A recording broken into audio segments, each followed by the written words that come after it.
So a young woman just hit me and said that she got kicked out of school at 19 and she feels like her life is over and she's only 19. And I want to tell y'all a little story, okay?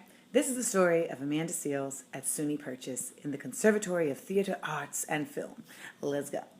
So when I got into SUNY Purchase back in 1999, it was like the #2 acting school behind Juilliard. It was such a big fucking deal for me to get accepted. I was one of only 25 acceptees. I was the only black woman in my class. It was like major. And it was a dream because I was somewhere that, I dreamed about going to this place and I finally got there. But when I got there, you know, the acting classes and the yoga classes, etc., and the voice classes, like, it was cool, but I didn't click all the way. And me being the nigga that I am, when something doesn't click,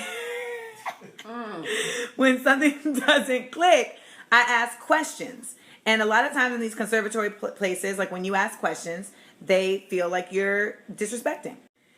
So, you know, it became understood that Amanda is the outspoken one in the class. Amanda is the one who will challenge the status quo. Amanda is not the stand back in the crowd. And that can help or hurt you depending on who's helping or hurting you. Now, in the conservatory programs, part of the way that they even keep their status of being one of the top tier schools is by how many people they cut every year, because that basically raises like the exclusivity level. So every year, these schools cut a number of students. Now, my year, there was a dude in my class who couldn't act for shit, all right? Let's just be clear, he was trash. And he knew he was going to get cut, because he should have been. And so he decided that he was going to find somebody to make the sacrificial lamb. So one day we were on break and I was listening to my headphones, and when we got off break, my headphones were still in my ear, but my music had stopped. But he took this opportunity to tell the teacher that apparently Amanda is listening to her headphones in class and he feels disrespected by that. And my white lady crazy teacher jumped. This woman starts getting crazy. Amanda, you have no respect for this class. You have the attention span of a 3-year-old. I mean, she just came out her whole motherfucking face at me. And I'm like so confused as to what is going on. This goes to a whole nother level where she then takes it to the board and says that Amanda needs to be kicked out of the program. She has no respect for the class. She makes it so that my final scene is like a treacherous, terrible experience where I'm expected to do the scene before we even start. By the way, my scene partner was Malcolm Goodwin, who is on the show iZombie, and he is also like my rock for life, because while they were putting us through this fuck shit, we held it together because of brother and sister love.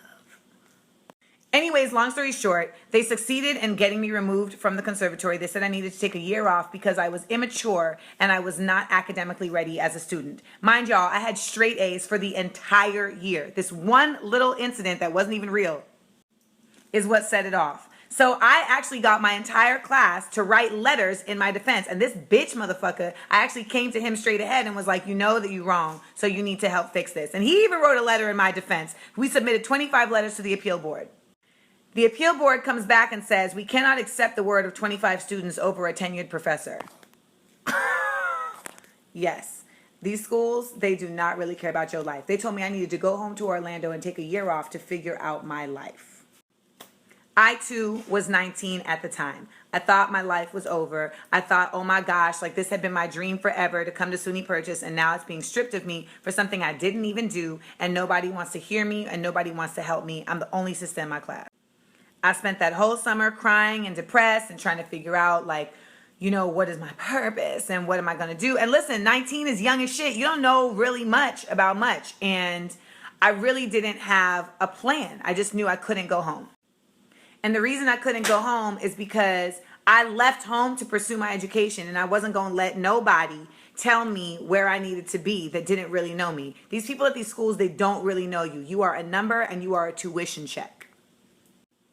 They can't be the determiner of your life and your destiny. Because remember, they can take your name, they can take your kids, they can take your house, your car, your money, your job, but they can never take your education once you have it. So you have to fight for your education with the veracity of everything that you have. So I said, no, I'm not going to take a year off. I'm going to come back and I'm just going to take my core classes, and then maybe I'll come back to the conservatory. But I realized while I was taking my core classes that fuck the conservatory. If they don't want me, I don't want them. And what ended up happening was I was about to quit school. Like legit, I was like, I'm out. I'm quitting school. My mom is losing her damn mind. You know, you're going to quit school. Oh my God, man, you can't quit school. And I'm like, you got a better plan? You got a better plan? Because listen, I worked at the Gap, and I was like, I'm not going to be these people who have a political science degree and are working at the Gap. Like, I'm just not going to do it. I'm not going to be in here spending money getting a degree that I'm not going to use. So I'm not going to stay in school unless I'm doing something that I love to do. And we all have angels. And my angel at the time was a professor named Thomasina Hutchins, who was like, Amanda, you can't go to school. You're too smart, so we got to figure out. And she found out that my school allows you to create your own major, and that you can create your own major by combining two schools of study. Y'all, this point in my life is when I first really got exposed to African American studies. Like, you know, you grow up and you hear about like Sojourner Truth and Harriet Tubman, but it wasn't until I went to college and started studying like African American literature and African American history on a real academic level that I fell in love. And I realized this is my passion. This is the only reason I want to be in school, is to learn more about this. So I did create my own major because my school didn't have a Black Studies major, and my major was Black Studies with a concentration in the visual and performing arts, so that I could use those credits that I had already gained from theater and not waste them. I got a job in the social sciences office so that I could learn more about how the curriculum worked. And then the head of social sciences, she signed off on one half of the curriculum, and the other half of the curriculum had to be signed by the theater department. I went back to them and said, you tried to ruin my life. I'm going to need you to sign this paper. So they signed it. And 3 years later, I ended up being the commencement speaker at the graduation and got in all of their asses, because you know I'm not here for play. And I won Best Senior Project. And the best part of this story is I was sat next to that same man who said we can't take the word of 25 students over a tenured professor at the ceremony for senior project. And he said, wow, this is incredible. Aren't you amazed? Aren't you glad that you did this? And I said, yes, considering you tried to kick me out of school 3 years ago. He went back to eating his potatoes, and I have gone on to live my best life.